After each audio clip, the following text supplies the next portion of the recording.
debates. I think we've had enough debates. It appears Joe Biden is trying to run away from the last debate against Bernie Sanders. Let me show you the headline here. So there is a debate that's supposed to happen next month in April. This was planned ahead of time. Actually, before I even show you this headline and the video, reminder here, this is reporting from December 2018. Democratic officials scheduled 12 debates for 2020 for the primary. So there's supposed to be 12 debates. This was planned from the start. Now for the final debate, the 12th debate, Joe Biden's trying to run away. The Politico headline here, Biden, I think we've had enough debates. Bernie Sanders has said he will debate the former vice president next month if the DNC moves forward with the event. Let me show you the video here. So this was during a live stream that Joe Biden had. So check this out. Bernie Sanders' campaign has said that he would debate if there was a debate in April. Do you think there should be another debate in April, and would you participate? My focus is just dealing with this crisis right now. I haven't thought about any more debates. I think we've had enough debates. I think we should get on with this. All right. Joe Biden wants to get on with this because right now, I mean, he is the presumptive nominee, but the reality is Bernie Sanders can still win this thing. If he dominates all the upcoming states, he can still win the nomination. And I mean, I've done multiple videos now on Biden and his, I don't know, him not being all there. Like he's not, it's hard. It's a hard thing to discuss because on one hand, there is something definitely wrong with Joe Biden. On the other hand, what's wrong with him is that he's just too old. And like, I don't want to be mean about it, but mentally he's too old. I know, him and Bernie are the same age essentially. But mentally Biden is clearly not all there.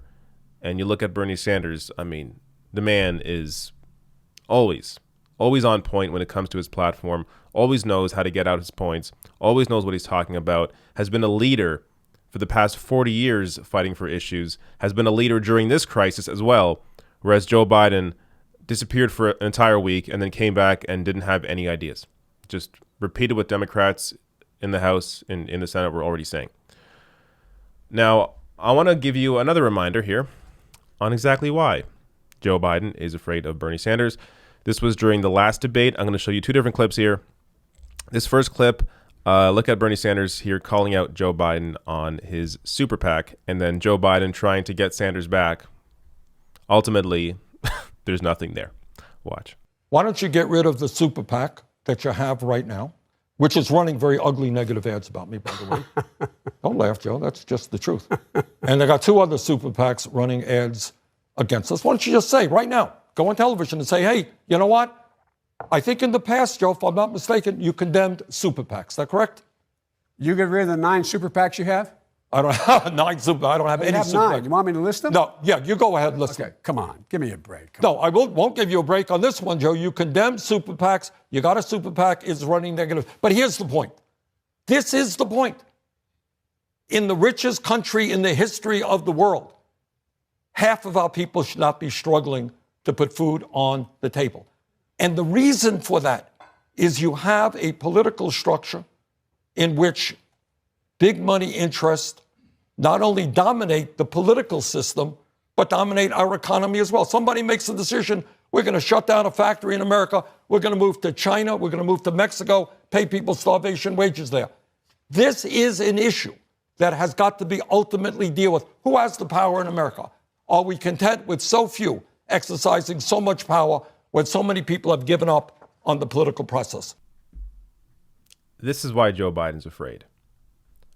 Bernie Sanders is principled. He has a record. He doesn't have big money backing him. When Joe Biden tries to pretend that he does, Biden can't name the 9 super PACs that apparently Bernie Sanders has. Bernie Sanders doesn't have 9 super PACs. He has no super PACs. There are groups like the Sunrise Movement that is a climate group, a climate activist group of young people that support Bernie Sanders, that Joe Biden would consider to maybe be part of that list, but that's not, like, A super PAC is in a campaign like this is a PAC designed to take money from everywhere, from anyone, and run negative ads against your opponents and run positive ads for you. That's what a super PAC in the context of a campaign means. A PAC designed for that candidate where the money is hidden. Joe Biden had that. Even Elizabeth Warren had that late in her campaign. Bernie Sanders, the only candidate to not have a super PAC. One more video from the last debate. A reminder again on their records here. So this is a moment I didn't get to highlight in my coverage of the debate a couple weeks ago, but I want to show you this here as it's fantastic. Well, if you hadn't voted for it, and if you had rallied other people, as I try to do in the House voting against it, we might not have the problems with it we have today. You know, what leadership is about, Joe, and it deals with, whether, your opposition or your support, I should say, for legislation regarding gay communities and the so-called Defense of Marriage Act. You remember that bill, right? You remember the Defense of Marriage Act. It was, gay marriage today is considered a little bit differently than it was 25 years ago. I remember that vote. It was a very hard vote. I voted against the Defense of Marriage Act. You voted for it. I voted against the bankruptcy bill. You voted for it. I voted against the war in Iraq, which was also a tough vote. You voted for it. I voted against disastrous trade agreements like NAFTA and PNTR with China, which cost this country over 4 million good-paying jobs. You voted for it. I voted against the Hyde Amendment, which denies low-income women the right to get an abortion. You have consistently voted for it. I don't know what your position is on it today, but you have consistently voted for it. In other words, all that I'm saying here, we can argue about the merits of the bill. Vice President Biden. It takes courage sometimes to do the right thing. So there's the records back to back. Joe Biden does not want to debate Bernie Sanders for obvious reasons. The more these issues are brought up, the more it is exposed that Joe Biden is a horrible candidate. All of this stuff will be harped on again and again, not even just by the Trump administration or by the Trump campaign, but by the media. If Biden becomes the nominee, the media is going to have to do what they did last time with Hillary Clinton and play both sides. They're going to show Trump's record and show Biden's record. And that's what's going to be the focus. Well, Biden's record's horrible. And it's not that, nobody thinks here that Democrats are going to go vote for Trump. That isn't the issue. It's that you suppress the Democratic base. So the people that you need to come out, that did not come out in 2016, young people, independents, working class voters, they will stay home with Joe Biden.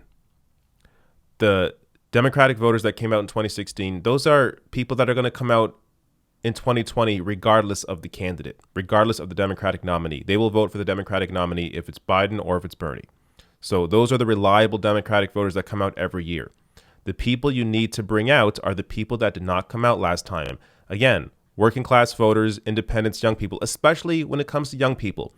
Bernie Sanders dominates Biden with young people, even in states that Bernie lost big to Joe Biden. Bernie still wins young people in those states. If you want to defeat Donald Trump, you need to bring out people under 45. And that's young people doesn't just mean people in their 20s. People under 45 is who Bernie Sanders is winning. These are the people that you need to come out in a matchup against Donald Trump. Joe Biden does not win those people. And when Biden's record gets exposed even more, if he becomes the nominee, even less voters are going to come out. So